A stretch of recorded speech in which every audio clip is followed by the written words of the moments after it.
I want you to imagine, just for a second, looking at this massive map of a gigantic continent. Okay. And as you're watching this map, it's just aggressively being carved up, like foreign empires are sweeping across the terrain. They're drawing these arbitrary lines, planting flags, and basically just consuming everything in their path. It's like a tidal wave of conquest, really. Exactly, a tidal wave. Yeah. But right over in the eastern part of that map, there's this single stubborn piece of land that just absolutely refuses to be tamed. Right. I mean, no matter what these empires throw at it, it just won't yield. It's such an incredible visual, and it perfectly sets the stage for the history we're unpacking today. Yeah. Because that single unconquered piece of land, it isn't some mythological kingdom. Yeah. It's Ethiopia. Exactly. And the mission of our deep dive today is to explore this incredible script and historical notes we have titled The Unconquered, A History of Ethiopian Valor. We're really focusing on how they, pulled off the impossible. Yeah, the impossible is a good word for it. Okay, let's unpack this. Because the best way I can describe this dynamic to you, the listener, is to imagine being the very last house in this sprawling, just rapidly gentrifying neighborhood, right? Oh, I like that analogy. Right. Like there's this massive, completely ruthless corporate developer buying up every single property around you. They're knocking them down, paving them over. They've got all the resources. Exactly. They have all the money, all the lawyers, the heavy machinery. But you somehow, against all of that, you successfully refuse to sell out. You keep your house. Yeah. So the obvious question here is, how on earth did you pull that off against those kinds of odds? Well, to really understand how they pulled it off, we first have to grasp the massive historical scale we're dealing with here. Right. Because we're not just talking about a lucky break, you know, or an enemy making some tactical blunder on one good afternoon. I mean, Ethiopia is widely recognized as the cradle of humanity. Wow. Yeah. And crucially for our deep dive today, it holds the distinction of being the only African nation to never be colonized. Mm-hmm. Which is just wild to think about. It's a staggering reality, especially when you look at the geopolitical history of the continent.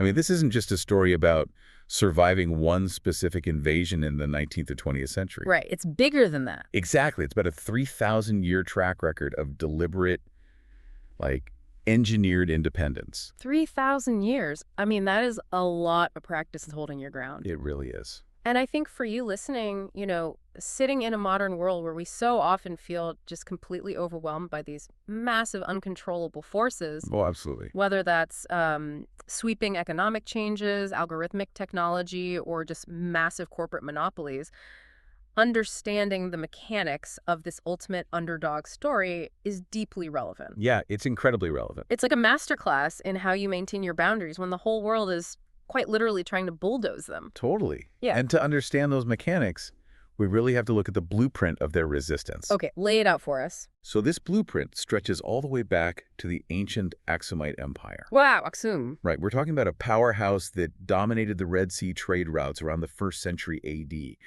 I mean, they were minting their own coins, trading with Rome and India. They were playing on a global level early on. Exactly, establishing this deeply sophisticated society.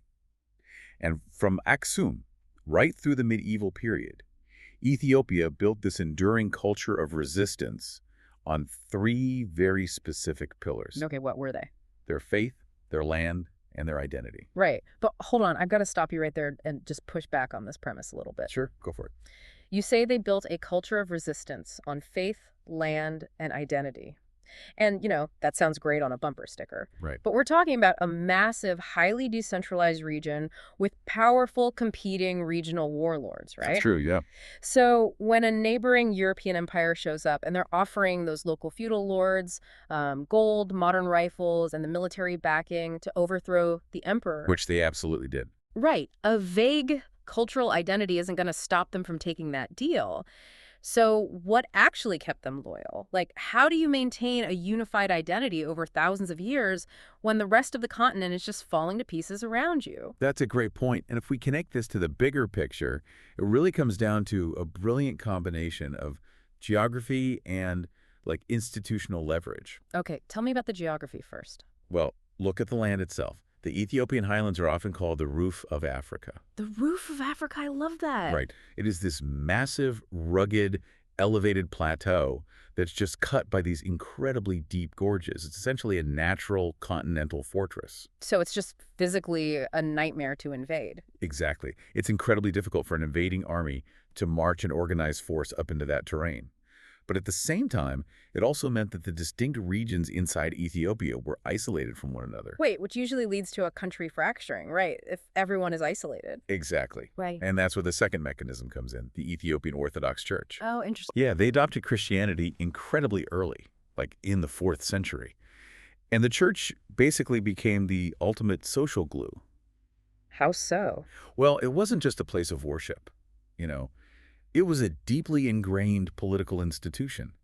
The emperor's legitimacy was viewed as divinely ordained, like literally tracing back to King Solomon. Oh, wow. So it wasn't just a political job, it was a holy position. Right, so if a regional warlord decided to take European goals and rebel, they weren't just committing treason against a guy in a crown. They're defying God. Exactly. They faced excommunication, and they would instantly lose the support of their own local peasants, who were, fiercely devout. That is wild. So when the European powers began the scramble for Africa, they were so used to dividing and conquering by exploiting internal fractures. Playing people against each other. Exactly.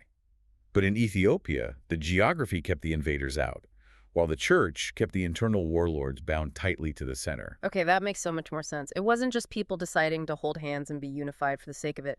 No, not at all. It was this highly structured system where defying the emperor meant defying God, and actually fighting the emperor meant climbing a literal mountain fortress. Yeah, a total nightmare for anyone trying to break in. I mean, that is a formidable defense mechanism. Yeah. And that system faced what was arguably its absolute ultimate test in 1896, right? It did, yeah.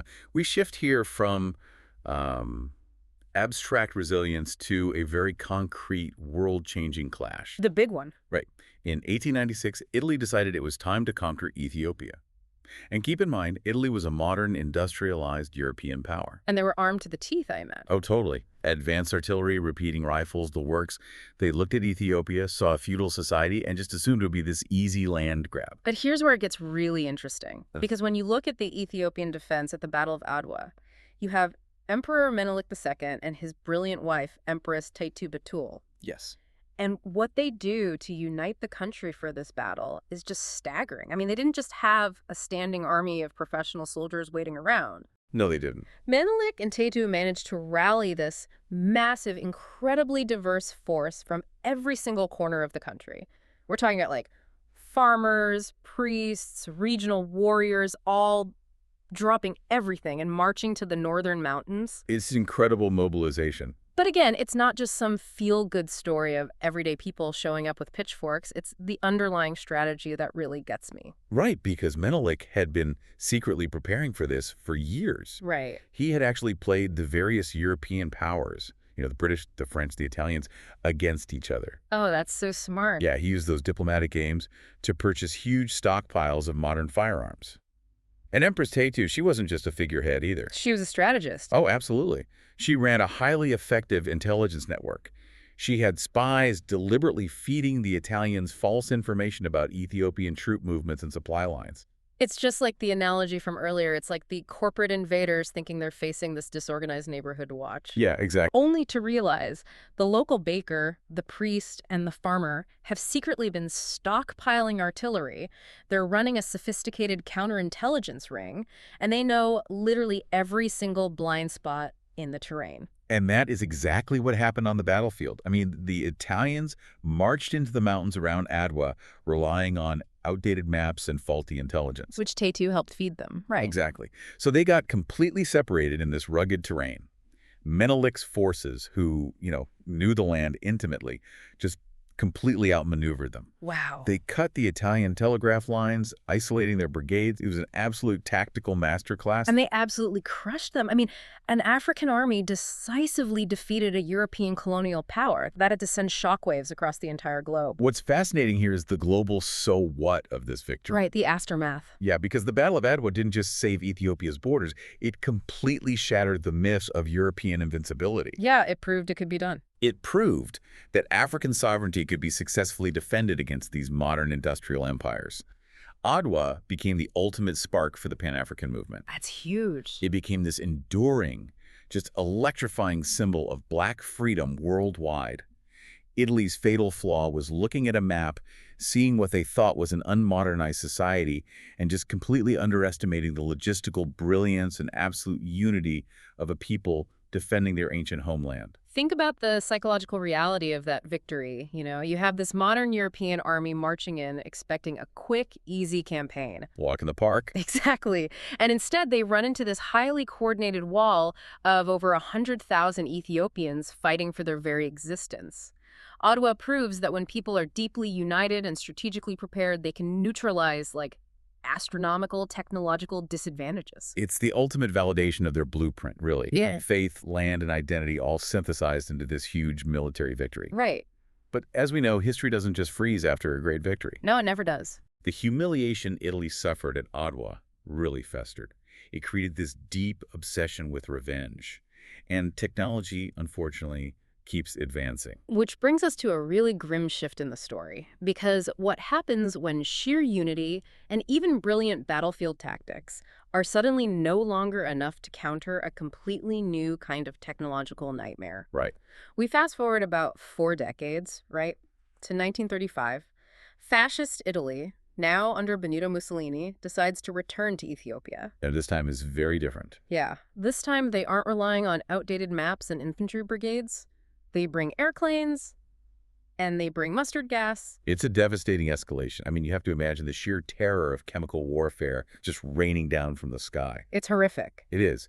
This is a type of attack that conventional battlefield tactics, no matter how brave or unified the army is, they simply cannot block it. Right. You can't shoot a cloud of mustard gas. Exactly. The Ethiopian conventional army was completely overwhelmed. Emperor Haile Selassie was actually forced into exile to plead for help at the League of Nations. Wow. And in 1936, the Italian forces marched into the capital city, Addis Ababa. Mussolini officially declared that Ethiopia had fallen. So the capital falls. You're facing chemical weapons dropping from planes.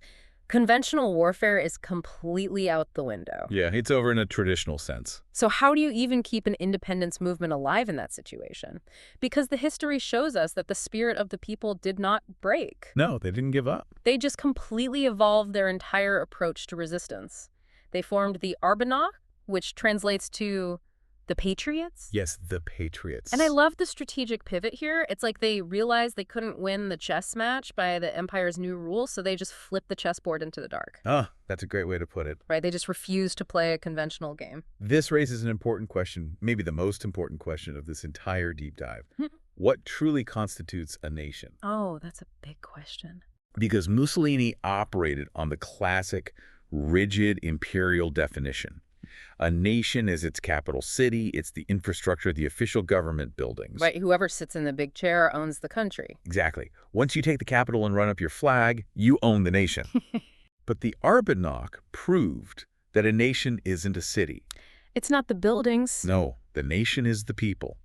And if the people simply refuse to be governed, you haven't actually conquered anything. And the leaders of this movement were incredible. You have heroes like Belezaleke, this legendary fighter famously known as the Jagama Kello. Such a powerful figure. You have to picture these guerrilla fighters operating in incredibly harsh, freezing mountain terrain. I mean, they didn't have heavy artillery or clear supply chains. No. But they knew the geography. They made the occupation an absolute living nightmare for the Italian forces. Because they weaponized the landscape.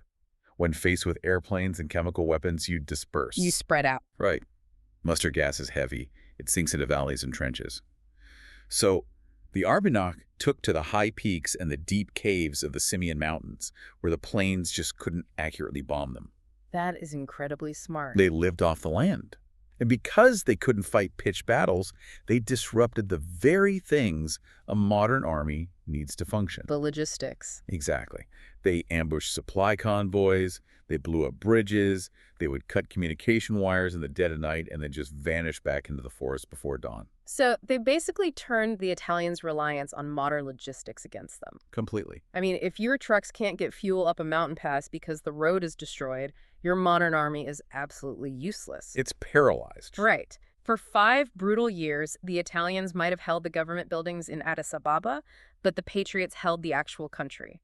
They maintained the heartbeat of Ethiopian independence entirely in the shadows. It's a profound testament to the adaptability of their resilience. They forced the Italians into this perpetual state of siege inside their own occupied territory. Yeah. The Italian garrisons were essentially trapped in the cities, constantly harassed, constantly bleeding resources. And this relentless pressure, combined with the eventual entry of the British into the region during World War II, it finally led to the liberation of Ethiopia in 1941. It's just an amazing evolution of warfare. It shows that bravery isn't just, standing in a field in 1896 facing down rifles. Right. Bravery is also freezing in a mountain pass for 5 years, fighting a grinding war of attrition. It's waking up every single day, knowing your capital is occupied by a fascist regime, but absolutely refusing to accept that your country is gone. And that ties perfectly back to the foundational pillars we discussed at the very beginning. The faith, land, and identity. Yes. The Ethiopians didn't need the capital city to maintain their identity. Their identity wasn't tied to a specific building. It was tied to the land itself, to their shared faith, and to their deep, deep history. Right. The Italian Empire could temporarily occupy the physical space of the city, but they could never occupy the minds, the culture, or the rugged terrain of the Ethiopian people. It's just an incredible arc of history. I mean, we've journeyed all the way from the wealthy ports of the ancient Aksumite Empire, right through the high-stakes diplomatic and geographical chess match of the scramble for Africa, Yeah. down to the stunning tactical victory on the plains of Adwa, and finally up into the freezing, relentless peaks of the Simien Mountains with the Arbegnoch guerrilla fighters. It's quite a journey. It is. And through all of this, Ethiopia stands as this universal symbol of unyielding dignity. Dignity is the perfect word to anchor this on. Because fundamentally, colonization isn't just about stealing resources, Right. It is a profound assault on human dignity. It's the forced stripping away of a people's agency Absolutely. by remaining unconquered through diplomacy, through conventional warfare, and then through sheer guerrilla endurance. Ethiopia didn't just save its physical land. No. It preserved its dignity, serving as a beacon for the entire African continent and, frankly, for anyone in the world facing down an overwhelming oppressor. So what does this all mean? For you, listening right now, dealing with the massive complex forces in our modern world, I think this history offers a profound blueprint. I agree. True sovereignty, true resilience, it isn't something external. It means that your core identity, like the things that make you who you are, your personal pillars, cannot be conquered, no matter how intimidating the external forces are. That's a great takeaway. You might have to change your tactics. You might have to retreat to the mountains for a while and fight from the shadows. But as long as you refuse to surrender that core identity, you remain unconquered. It's a phenomenal historical reality check. And I think it leaves us with something really vital to ponder as we wrap up this deep dive. What's that? Well, we look back at Ethiopia and we marvel at how every day farmers, priests, and outlasted a modern industrialized empire simply by refusing to play by the empire's rules. Right. So it makes you wonder, what impossible massive systems or entrenched challenges in our world today are we simply assuming can't be changed? Yeah. Right. What modern giants are we viewing as invincible? Simply because we haven't yet realized the sheer power of ordinary people unified by a shared, unshakable purpose.